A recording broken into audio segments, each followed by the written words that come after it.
네, 오늘은 지혜로운 삶, 미련한 삶 따라합니다. 지혜로운 삶, 미련한 삶. 지혜로운 삶, 미련한 삶. 네, 이런 제목으로 하나님의 말씀을 증거할 때에 전하는 저나 여러분들이 하나님의 말씀을 통해서 큰 교훈과 위로와 복을 받으시기를 주님의 이름으로 축복합니다. 아멘.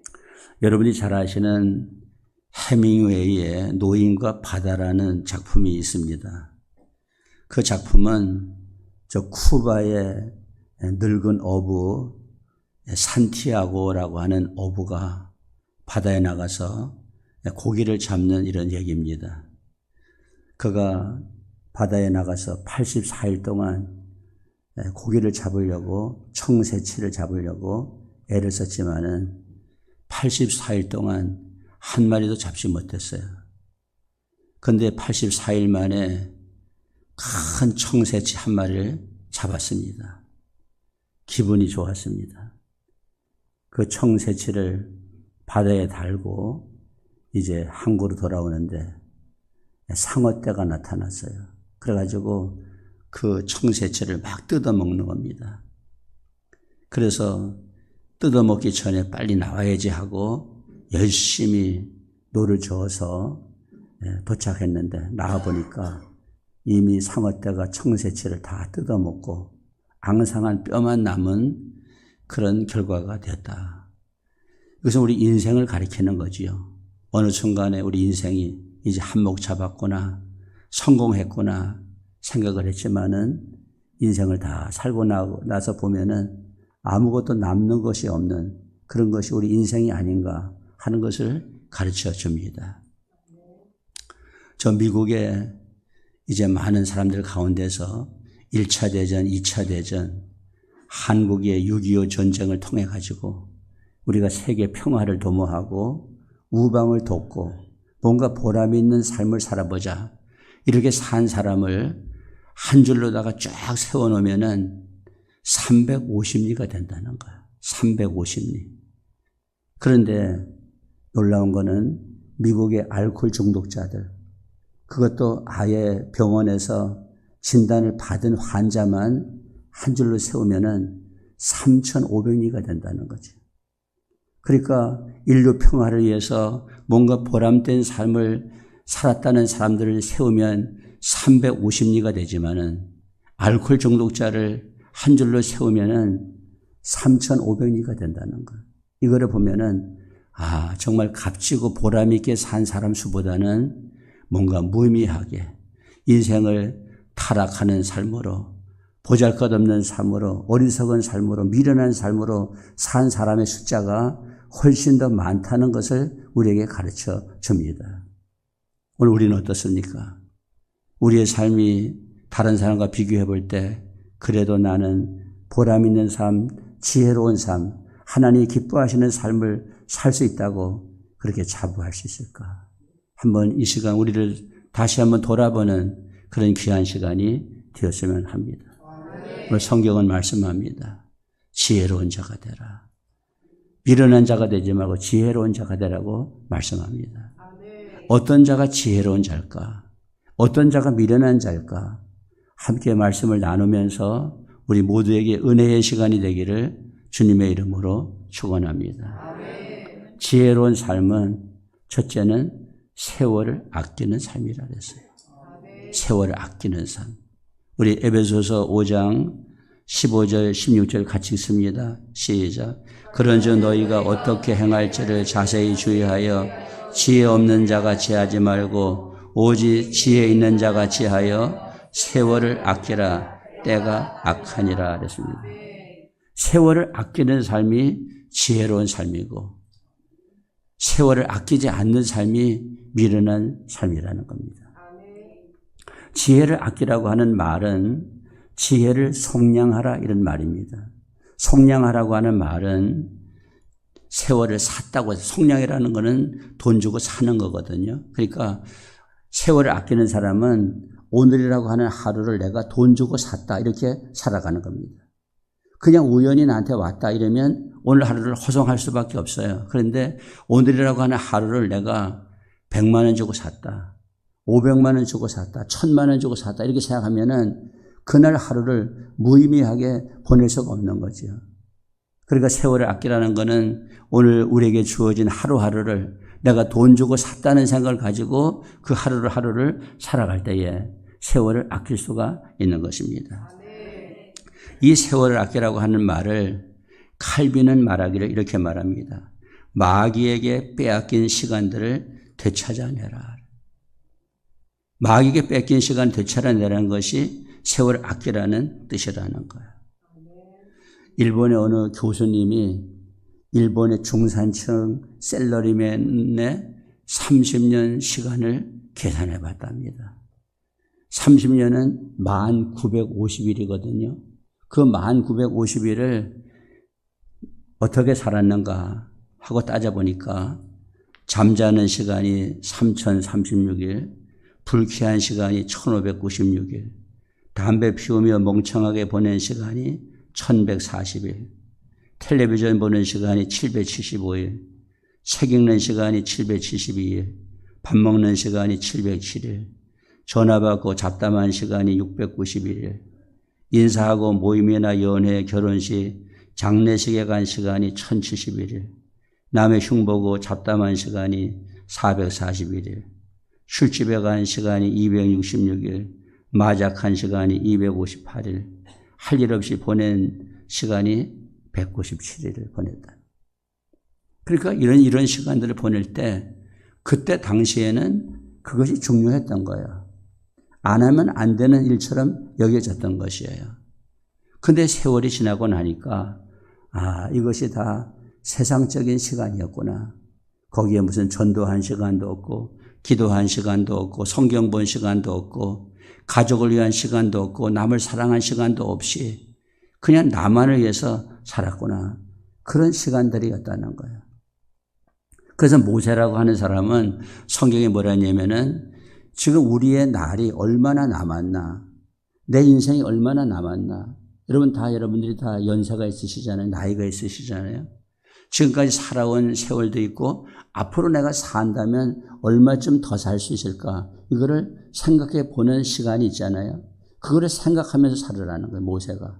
좀 남은 시간을 계산하면서 살아라. 자, 시편 90편 12절입니다. 시작. 우리에게 우리 날 계수함을 가르치사 지혜로운 마음을 얻게 하소서.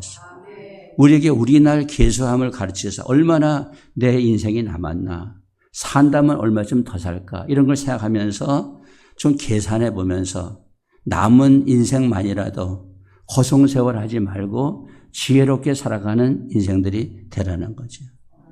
그런데 왜 세월을 아껴야 되느냐? 세월을 아껴야 되는 이유를 말합니다. 자, 에베소서 5장 16절입니다. 시작. 세월을 아끼라 때가 악하니라. 왜 세월을 아껴야 되느냐? 때가 악하다는 거죠. 이 말은 무슨 뜻이냐? 악한 세상이기 때문에 악한 일만 해도 시간이 너무 빨리 간다는 거예요. 청소년들에게 오락시설, 우리 장년들에게는 세상에 어떤 쾌락과 향락을 추구하는 이런 일들이 세상에 널려 있기 때문에 그런 거 하다가 보면 시간이 모자란다는, 하루를 살아도 즐기고 그리고 쾌락을 즐기고 오락을 즐기고 청소년들이 유흥가에 가서 시간을 보내는 거 하루가 짧을 정도로다가 그렇게 이 세상이 악해져 있다는 겁니다. 우리는 헬라어의 시간을 말할 때에 두 가지를 말합니다. 크로노스의 시간과 카이로스의 시간입니다. 크로노스의 시간이라고 하는 건 뭐냐? 그냥 가만 놔둬도 흘러가는 24시간. 오늘이라고 하는 하루도 가만히 있어도 이 시간은 흘러가요. 무르르듯이 흘러갑니다. 여러분, 쌀독에 있는 쌀은 퍼내야지만 줄어들지만은 우리에게 주어진 시간은 굳이 퍼내려고 하지 않아도 그냥 가만히만 있어도 그 시간은 줄어들게 되어 있는 것이에요. 이것이 그냥 흘러가는 시간, 크로노스의 시간을 말합니다. 그 다음에는 카이로스의 시간이 있어요. 카이로스의 시간은 뭐냐? 내가 소중하게 만드는 시간. 오늘이라고 하는 하루도 그냥 놔두면 맥없이 흘러가지만은 오늘이라고 하는 하루도 내가 유용하게 나에게 만들어야 되겠다. 뭔가 보람 있는 일을 하고 가치 있는 일을 하고 이 시간이 지나간 후에 뭔가 내게 유익을 남길 수 있는 이런 시간으로 내 시간을 만들어야 되겠다 하는 것이 카이로스의 시간이거든요. 우리는 내게 주어진 흘러가는 크로노스의 시간들을 카이로스의 시간으로 만들 수 있는 저와 여러분 되시기를 주님의 이름으로 축복합니다. 우리 스탠퍼드 대학을 다니던 어떤 대학생이 이제 돈이 없어가지고 아르바이트를 하고 싶었습니다. 근데 써주는 회사가 없어요. 근데 한참 며칠을 다니다가 보니까 한 회사에서 이제 그 상담하는 사람이 그럽니다. 당신 타이프를 칠 수 있느냐고. 그래서 나한테 4일 동안 여유를 주십시오. 내가 4일 후에 이 회사에 와서 근무를 하겠습니다. 그래서 4일의 말미를 벌어가지고 이제 4일 후에 그 회사에 갔어요. 가니까 그 담당자가 아니 4일 동안 뭐 하느라고 4일 동안 그렇게 시간을 달라 그랬느냐. 그러니까 그 사람이 하는 말이 4일 동안 2가지 일을 했습니다. 하나는 타자기를 빌려 다니러 시간을 보냈고 그 다음에 또 하나는 그 타자기를 열심히 연습한 겁니다. 이 2가지를 했습니다. 그래서 그 회사에 들어가서 타자를 치면서 아르바이트를 했다는 거 아니겠어요? 그 사람이 누구냐면은 미국의 31대 대통령을 지낸 후보 대통령이라는 사람이에요. 그러니까 오늘 자기에게 주어진 시간을 정말 카이로스의 시간으로 바꾼 것이죠. 타자를 못 치지만은 타자기 빌리러 다니고 4일 동안 타자 연습해가지고 그 회사에 들어가가지고 아르바이트를 하면서 스탠퍼드 대학을 졸업했다는 거예요. 여러분 일본에 가면은 코이라는 고기가 있답니다. 코이. 이 코이라는 고기가 있는데 이 코이라는 고기를 어항 속에다가 넣어서 기르면은 5cm에서부터 8cm까지밖에 크지를 못해. 이 코이라는 고기가. 그런데 수족관이나 아니면 연못에 넣어가지고 기르면은 이 고기가 15cm에서 25cm 정도 큰다는 거예요. 근데 아예 강에다가 내놓고 그렇게 기르면은 90cm에서 120cm까지 클 수 있다는 거예요.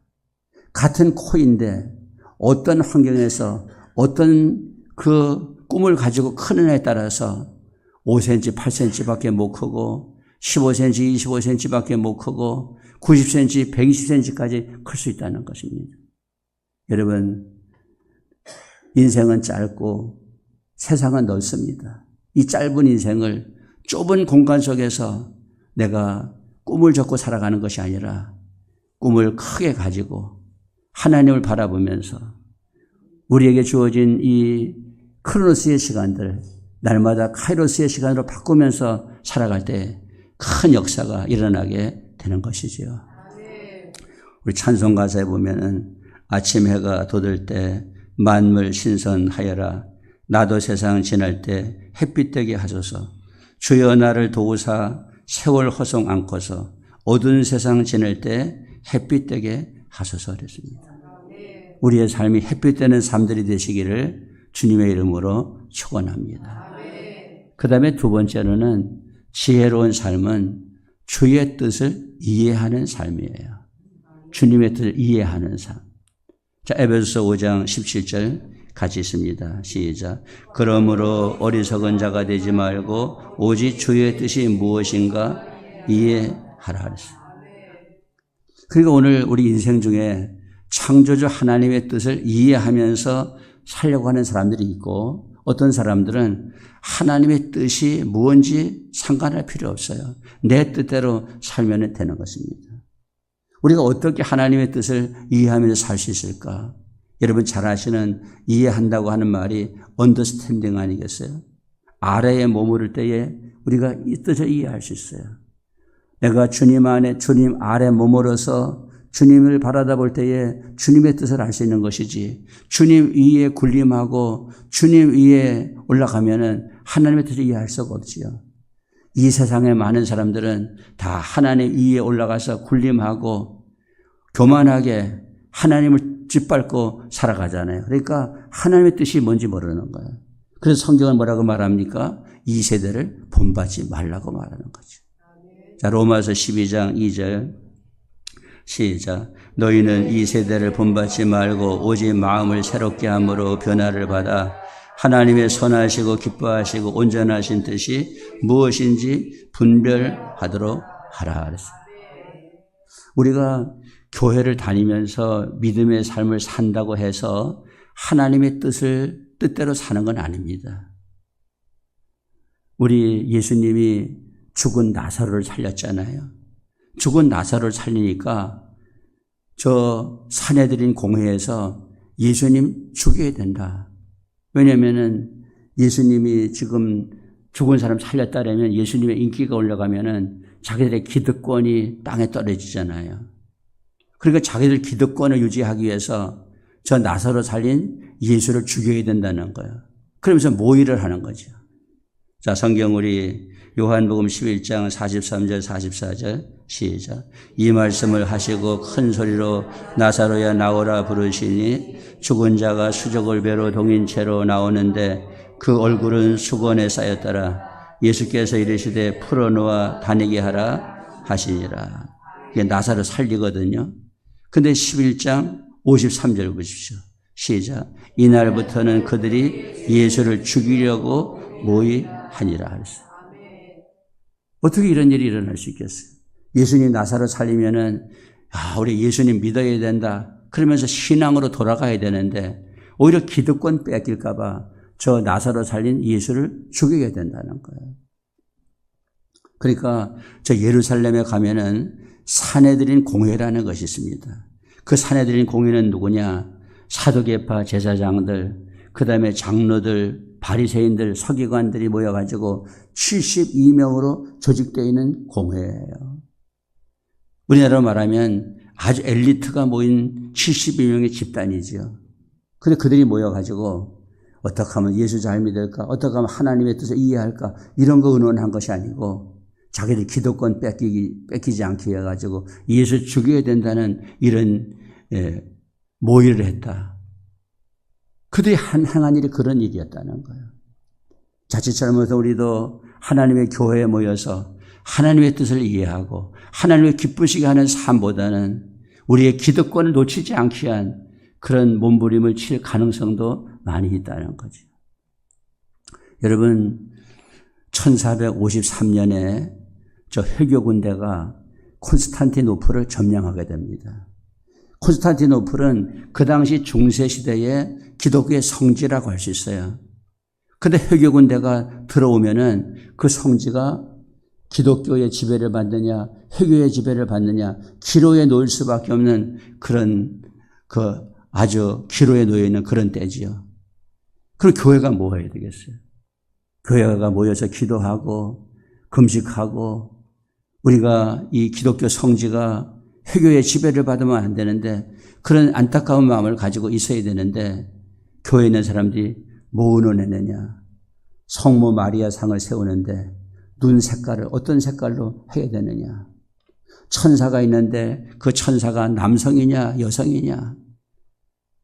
세례를 주려고 물을 떠다 놨는데 성수를 떠다 놨는데 거기 파리 한 마리가 빠졌는데 파리가 성화된 것이냐 아니면 성소가 오염된 것이냐 이런 하찮은 거 아무것도 아닌 걸 가지고 교회 안에서 논쟁하고 시비했다는 거. 회교군대가 쳐들어와가지고 죽느냐 사느냐 기로에 있는데 1917년에는 저 공산주의자 레닌이 모스크바에 들어오게 됩니다. 공산혁명군대가 모스크바에 들어온 겁니다. 기독교가 짓밟히느냐 쑥밭이 되느냐 하는 이런 그 어려운 지경에 있을 때에 교회에 있는 사람들이 모여가지고 성가대 가운을 무슨 색깔로 하느냐, 후드색을 어떤 색깔로 하느냐, 그리고 목사가 축도를 할 때에 손가락을 펴서 해야 되느냐 붙여 해야 되느냐 이걸 가지고 신랑이를 버리고 싸웠다는 거예요.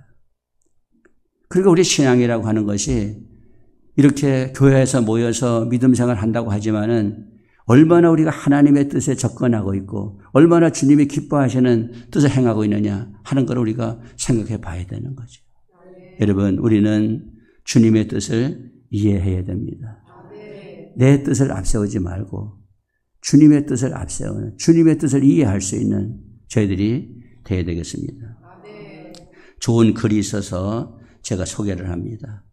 너무 쉽다고 생각될 때 이것쯤은 내 경험과 상식으로도 너끈히 해결할 수 있다고 방심할 때 우리는 덫에 걸리고 만다. 당신의 지식이 아무리 풍부해도, 당신의 경험이 아무리 많아도, 당신의 처세술이 아무리 뛰어나도 당신은 유한한 인간에 불과하다. 당신은 영리하다고 자부하는가? 그렇다면 당신의 그 영리함이 오히려 당신을 무너뜨릴 수 있다는 사실을 늘 기억하라. 당신의 인생에서도 자신의 능력을 과신한 나머지 경솔하게 결정해버린 일들, 식은 죽 먹기처럼 쉬운 일이라고 여겨 깊이 생각하지 않고 신속하게 처리해버린 일들이 뜻하지 않게 당신의 덜미를 잡는 치명적 실수가 될 수 있다. 그러므로 눈에 보이는 상황만을 가지고 하나님의 뜻을 해석하지 말라. 오히려 하나님의 뜻을 가지고 상황을 해석해야 한다. 당신이 하나님을 판단하지 말고 하나님으로 하여금 당신을 판단하시게 하라. 하나님 앞에서 당신이 자꾸 말하지 말고 하나님이 당신에게 하시는 말씀에 조용히 귀를 기울이라 그랬습니다. 그래서 날마다 주님의 뜻을 분별하기 위해서 우리가 시간 내서 고요한 시간을 만들고 기도하는 우리가 되어야 됩니다. 찬송 가사에 보면은 주님의 뜻을 이루소서 고요한 중에 기다리니 진흙과 같은 날 빚으사 주님의 형상 만드소서 그랬어요. 이제 마지막 세 번째는 지혜로운 삶은 성령 충만한 삶입니다. 에베소 5장 18절에 보면은 술 취하지 말라 이는 방탕한 것이니 오직 성령으로 충만함을 받으라 그랬어요. 그리고 우리 에베소서를 통해서 말씀하니까 그 당시 에베소 교회는 향락 문화가 도처에 번져 있는 이런 그 곳이었다는 거예요. 그래서 술이 아주 그냥 흥하고 많은 사람들이 술 취해서 향락을 즐기고 이런 때 이런 예도 있습니다. 이 알렉산더 대왕이 무슨 대회를 만들어 하면은 술 마시기 대회를 만들었다는 거예요. 술 마시기 대회를 만들어 가지고 술 많이 먹는 사람 상 준다고 하니까 술 많이 먹으려고 서로 다투다가 30여 명이 죽는 일도 있었다는 거예요. 그만큼 술 취하는 그런 시대에 술 취하면 안 되는구나. 술 취하지 말라. 성령의 충만을 받으라. 그러니까 술 취하는 거하고 성령 충만을 비교를 하니까 비슷해. 성령 충만하니까 사도행전에 보면은 새술이 취했다 그랬거든요. 자, 사도행전 2장 13절 시작. 어떤 이들은 조롱하여 이르되 그들이 새술에 취하였다 하더라. 그 술 취한 거하고 성령 충만이 비슷합니다. 성령 충만하면 담대하잖아요. 그러니까 제자들이 그 반대파들이 예수님 전하지 말라 그러니까는 아주 담대해가지고 성령 충만 받기 전에는 도망 다니고 비겁했던 제자들인데 성령 충만 받고 나니까 우리가 보고 들은 것을 말하지 아니할 수 없다 이러면서 담대하게 복음 전하잖아요. 술 먹으면 사람이 담대해져요. 또 술 먹으면 사람이 말이 많아져. 그러니까 성령 충만 받으면 여기저기 나가가지고 전도하는 거지. 말이 많으니까. 또 성령 충만하게 되면은 기분이 좋지요. 술 한잔 먹으면. 성령 충만 받으면은 하나님께서 우리 마음속에 희락을 주셔서 기분이 좋게 만드시는 거죠. 이 성령 충만한 것이 중요합니다.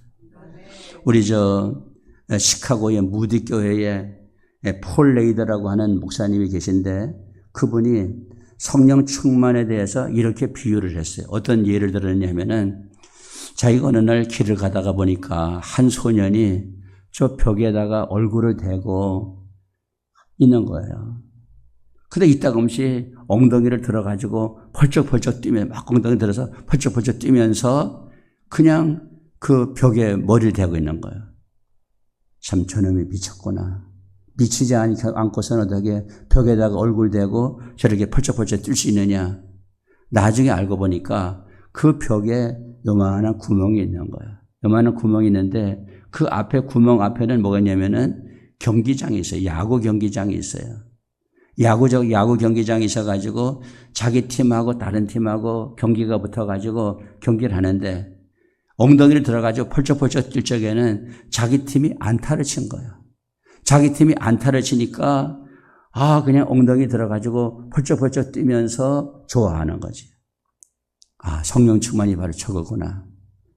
딴 사람들이 볼 적에는 저렇게 기분이 좋아서 야단치고 전도하러 다니고 저렇게 펄쩍펄쩍 뛰는 저 삶이 이해가 안 되니까 저 사람 미쳤네 그러지만은 그 사람은 하나님과 관계를 하면서 성령 충만해서 기분이 좋고 하나님의 음성을 듣고 하나님과 교제하니까 남들이 모르는 기쁨을 즐기는구나.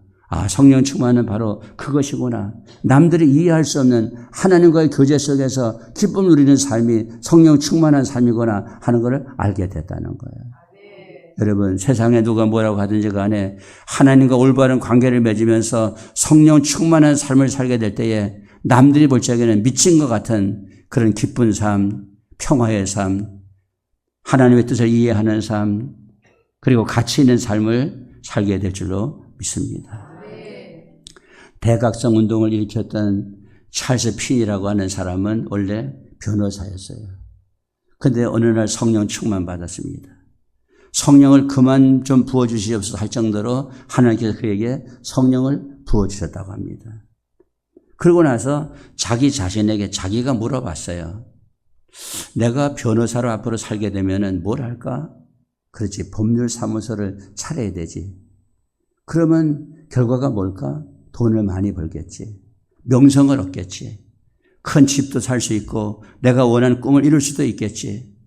그 다음에는 뭘까? 그 다음엔 늙겠지. 늙으면 뭐야? 그 다음엔 죽지. 결국 내 인생은 죽는 것이구나. 거기까지 생각을 하고 나니까 인생이 이것이 아니구나 하는 생각이 들더라는 거예요. 그래서 자기의 삶을 방향 전환해가지고 전도자의 삶으로서 한평생을 사는 사람이 되게 된 것이죠. 이런 미국의 많은 사람에게 춤을 가르치는 춤 댄스 교습소를 하면서 춤을 가르치는 어떤 한 사람이 있었습니다. 그런데 하루는 춤을 가르치고 이제 나오는데 라디오 방송이 들려 나오는 거예요. 거기에는 그 라디오 방송으로 설교를 하는 도널드 그레이번 하우스라고 하는 목사님이 설교를 하는데 그날 설교 내용이 뭐냐 하면은 당신은 어디서 인생의 운명을 맞이할 것인가 하는 설교였어요. 어디서 인생의 운명을 맞이할 것인가. 그렇죠. 우리가 마지막에 뭐 하다가 주님을 맞이할 것인가 그 생각하게 되잖아요. 그게 춤 댄스 교습소 하던 이 사람이 내가 춤 가르치다가 예수님을 맞이하게 되는 거 아닌가. 다른 사람에게 춤 가르치다가 내가 운명의 날을 맞이하는 거 아닌가? 그런 생각을 하니까 아찔한 거야. 그래서 내가 이렇게 살아서는 안 되겠구나. 그런 생각을 가지고 이제 그가 그 전도 폭발이라고 하는 그런 운동을 일으키게 되고 전도 폭발이라고 하는 그 책을 만들게 되잖아요. 그 사람이 누구냐 하면은 그 플로리다의 장로교회의 케네디라고 하는 목사님이거든요. 전도 폭발 만든 목사님이 그분이거든요. 근데 그 내용이 바로 그런 겁니다. 춤 가르치다가 내 운명이 내가 춤 가르치다가 예수님 만나는 거 아닌가 이런 생각하고 이제 자기의 삶을 이렇게 살아서는 안 되겠구나 해서 전도 폭발 교제를 만들고 전도 폭발을 일으키는 그런 인생을 살게 되었다는 거예요. 사랑하는 여러분, 우리는 세상 술에 취하지 말고 성령 충만한 저 여러분 되시기를 주님의 이름으로 축복합니다. 이제 말씀을 맺으려고 합니다. 지혜로운 삶은 뭘까? 세월을 아끼는 삶이다. 정말 내게 주어진 시간을 돈 주고 샀다고 생각하면서 허송세월하지 아니하고 세월 아끼는 삶으로 사는 것이 지혜로운 삶이다. 주의 뜻을 이해하는 삶이다. 내가 주님의 위에 올라가는 것이 아니라 주님의 밑에서 언더스탠딩해서 그 주님을 바라볼 때에 주님의 뜻을 이해하게 되고 주님의 뜻을 이해하게 될 때에 주님의 뜻대로 사는 우리가 될 수 있지 않겠습니까? 술 취하지 말라. 이는 방탕한 것이니 성령의 충만 받으라고 했으니까 성령 충만한 삶. 그래서 지혜로운 삶을 보니까 세월을 아끼는 삶, 주의 뜻을 이해하는 삶, 성령 충만한 삶. 우리 성민 가족 여러분들이, 저와 여러분들이 정말 지혜로운 분들이 되어서 마지막 남은 여생 지혜롭게 살고 주님 앞에 설 때에 잘했다 칭찬받는 저와 여러분 되시기를 예수님의 이름으로 축원합니다. 기도하겠습니다.